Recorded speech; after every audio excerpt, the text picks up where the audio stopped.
এখানে আপনারা দেখতে পাচ্ছেন শ্মশানের কাজ চলছে। বড় এখানে কাজ হবে। এখানে আপনার লাশ পোড়ানোর জন্য যে জায়গাটা সেটার কাজ হচ্ছে। নতুন শ্মশানটাও তার ভাগ্যে হলো না। নতুন শ্মশানের কাজ কমপ্লিট হওয়ার আগেই সে চলে গেল এই ধরাধাম, এই দুনিয়ার মায়া ত্যাগ করে। দেখুন কি মানুষ অসহায়, কতটা অপয়া, কতটা অসহায়। যদিও সে অসহায়, তারপরেও আমরা তাদের সাথে আছি।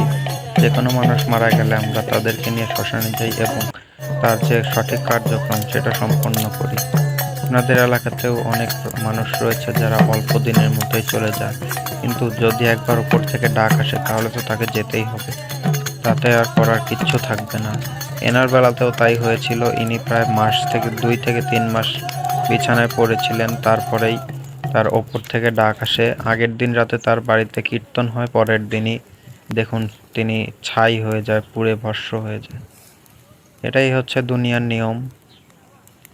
দুনিয়াতে কেউ চিরদিনের জন্য আসে না, একদিন না একদিন তাকে যেতেই হবে। এটাই বাস্তবতা। বাস্তবতাকে মেনে নিয়ে চলতে হবে। জীবনে কখন কি আসে যায় কেউ বলতে পারবে না। মানুষ জন্ম হয়েছে, মৃত্যু হবেই, এটাকেই বাস্তবভাবে মেনে নিতে হবে। তাই যে জীবনে যেই কর্মই করি না কেন, কারো কোনোদিন ক্ষতি করব না, এটাই সচেষ্ট থাকব। ধন্যবাদ সবাইকে। পরকালের প্রতি শ্রদ্ধাশীল হন।